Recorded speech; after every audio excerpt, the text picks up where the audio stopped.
All right, we are in the book of Revelation, chapter 8. You see that? Chapter 8 in the book of Revelation. And we left off in chapter 7, pretty important part. Hey, can you hit mute unless you have to ask a question? Thank you.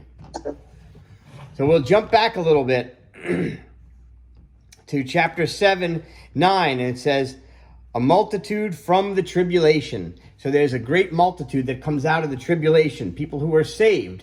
So yes, this tribulation has a purpose and a point. And the purpose and the point is to stir up Israel or wake up Israel. And they're being dealt with by God and protected by God despite all the bad things that will be happening to them. There's, as I don't mean to offend anybody, but there was abundance of proof that Jesus was their Messiah the first time around, and there's an abundance of it the second time. And many of them, like many did in the days of Jesus, got it, but many did not get it for some reason. And that all has to do with where your heart is, what you have decided. So, like, did you ever go somewhere and you decide you're not going to like it before you even get there? Like, really, like, commit in your mind, I will not like that food, I will not like that place, I will not like that person. That is a bad way to run your life or your thought process, because what ended up happening was the Jewish people, the majority of them, at least the Jewish leaders, missed their own Messiah who stood before them. And although many will be saved, and then 144,000 from the 12 tribes of Israel will be set aside, still many will be lost. But a great multitude will be saved. And this is the cool thing about it. So John has this conversation with one of the elders there about who these people are. And then we hear this. For this reason, and this is this group, this great multitude that is saved. He's shaking up the world and people are getting saved. He's waking up the nation. And for this reason, chapter 7, verse 15, they are before the throne of God. These are people who died during the tribulation and went to heaven. And they serve God day and night and his temple. And he who sits on the throne will spread out his tabernacle over them, which is like he's got a covering over them. He's caring for them. They will hunger no longer, nor thirst any more, nor will the sun beat down on them or any heat. Well, they're not going to be scorched from like these nuclear suns or something. For the Lamb, and that's capital L, is the center of the throne, will be their shepherd, and will guide them to springs and waters of life. And God will wipe away every tear from their eye. And some people have interpreted that at least them, if not all of us, when we get to heaven, we're not going to be sitting there going, oh, I wonder if my son got saved. Oh, I wonder if my dad or mom or grandmother or best friend are saved, if I'm going to see them up here. I wonder where they are. You're not going to have, either not going to have knowledge of those bad things that ever happened to you, or bad things that may happen to people you love, meaning they not get saved and they don't get to go to heaven. Or you understand things so fully and beautifully that stuff, you get it. More than we could ever get it. Kind of like that song by Mercy Me, I Can Only Imagine. So let's jump into Revelation 8. You good? Okay. So we're dealing with the trumpets now. So the seals have been broken.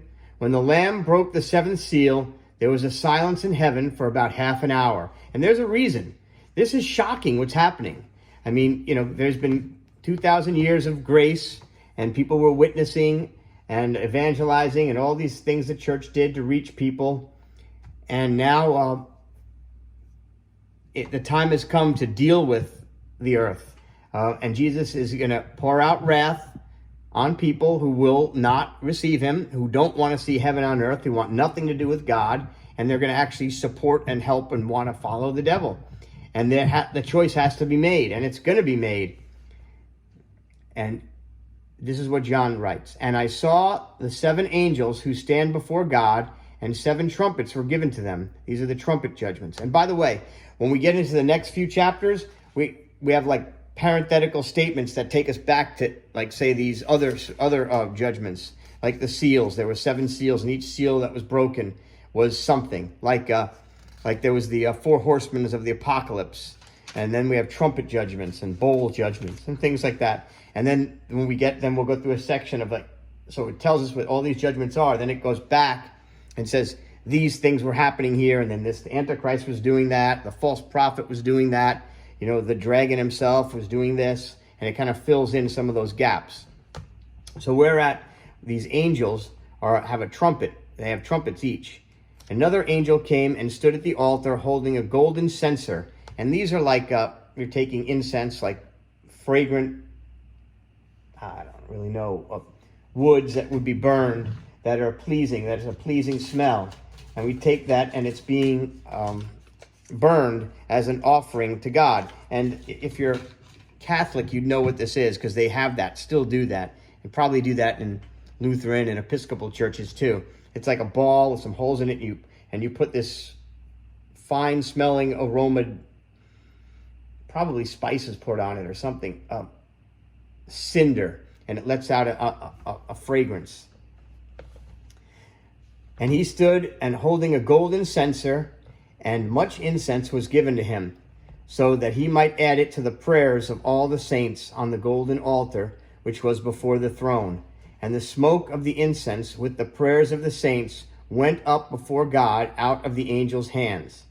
And the angel took the censer and filled it with the fire of the altar and threw it to the earth.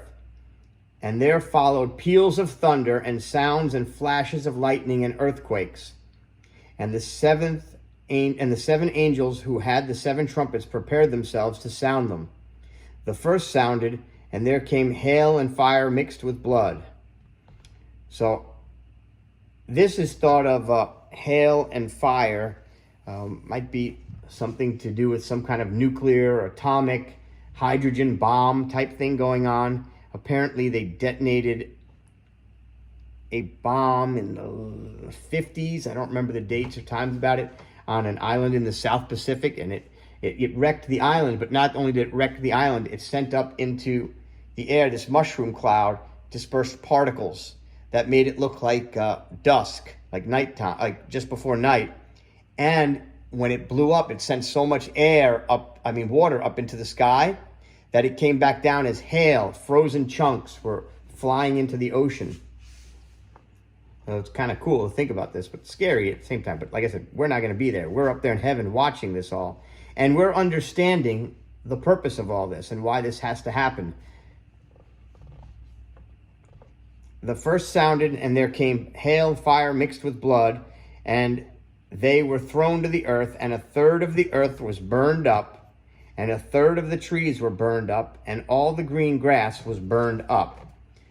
The second angel sounded, and something like a great mountain burning with fire was thrown into the sea, and a third of the sea became blood. And maybe that had something to do with red tide and animals decaying, even though we wouldn't want to see whales or dolphins or manatees or fish dying.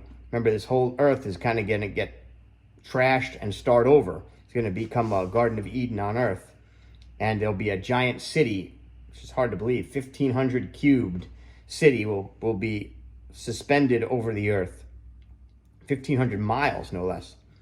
And a third of the creatures were in the sea and had life died, and the third of the ships were destroyed. And the third angel sounded, and a great star fell from heaven, burning like a torch, and it fell to a third of the rivers and to the springs of water. And this star was called Wormwood. Now, I heard this, and I didn't verify it, but I heard Chernobyl, the nuclear power plant that had a containment problem, and people developed like cancer and problems related to radiation exposure, was called Wormwood. Interesting. So this is why there's some connection to something nuclear going on. And the name of the star is called Wormwood, and a third of the waters became wormwood. That means bitter, undrinkable, poisoned, and many men died from the waters, and women too, because they were made bitter. The fourth angel sounded, and a third of the sun, and a third of the moon, and a third of the stars were struck, so that a third of them would be darkened. And the day would not shine for a third of it, and the night in the same way. So this is picture this, maybe a mushroom cloud or maybe a couple of them. They're going out, or like a volcanic eruptions are happening, and it's sending particles up into the clouds. And it's like on a cloudy day, you lose some of the sunlight. Well, if you get it really bad up there, you can block out the sun. And you could have what was kind of what the movie Snowpiercer started. That was a nuclear winter, meaning you block out the sun for so long that it drops the temperature of the earth significantly. So that is kind of shocking, why this starts off with, after the Lamb broke the final seventh seal, and then there was this quiet in heaven up there. So it's pretty interesting. Then I looked, this is John, and I heard an eagle flying in the mid-heaven. Mid-heaven would be like the blue sky, or the sky, I guess, where these clouds are going to be rising up to. And with a loud voice, woe, woe to those who dwell on the earth because of the remaining blasts of the trumpet of the three angels who are about to sound. So basically, people are knowing this is a judgment. There's judgments coming from God, and the devil's getting released, and all these things are bad or happening. And some people, Bible scholars, have interpreted this eagle flying in mid-heaven is the United States, but it doesn't really fit. It's a nice idea, but, we're not that great, unfortunately, Trump made America great again, but it didn't last that long. Coronavirus hit. Yay, Biden. Not really. Either one of them. What this all comes down to is it doesn't matter who the president is ultimately, because God is coming down here. Jesus come back. He's restoring this whole planet, and people will have ample opportunity in the Great Tribulation to be saved eternally. However, it won't be as easy as it would be in, say, a country living in a nice city, upscale neighborhood, Boca Raton. You go to church on Sunday, you read your Bible. The most persecution you ever had was someone made fun of you at work, that you don't curse or something. No, the people who get saved during the tribulation will have been denied medical attention, it seems, ability to buy and sell. Their possessions will be stolen from them. They will be beaten and killed, or they'll try to escape and hide, who knows, either in subways or woods. But they'll have a difficult time, and they will have to perish to get to heaven rather than being raptured. So we'll look a little bit at 9. Then the fifth angel sounded, and I saw a star from heaven which had fallen to the earth, and the key of the bottomless pit was given to him.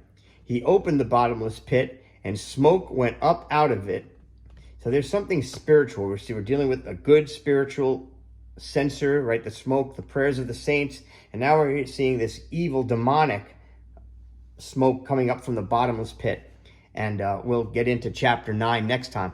But the thing to remember here is the devil is not locked up in the bottomless pit. He's not even in hell. Did you know that? I kind of thought about it. I guess he can go to hell. He can go to heaven. He has access, certain amount of access.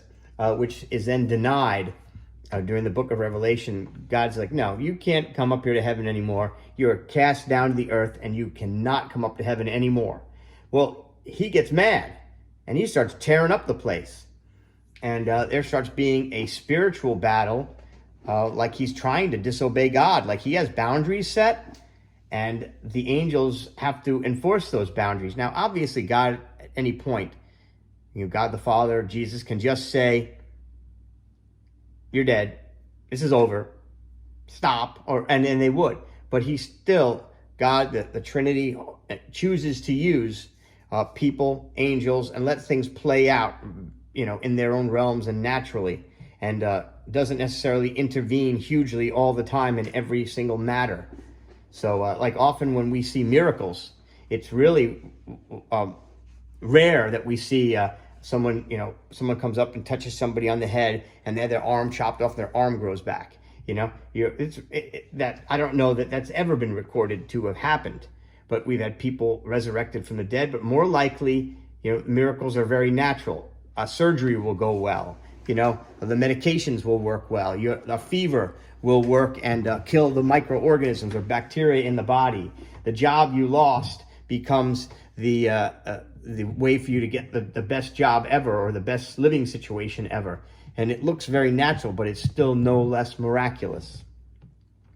But one last point, we're going to compare this a bit to The Mandalorian, because as we move ahead, we start to hear some things about the woman who rides the beast and Mystery Babylon and the child. Anybody ever heard of the child? Raise their hand. You can turn your mic on, sir. Any of you out there? Have you ever heard of the child? Anybody called the kid?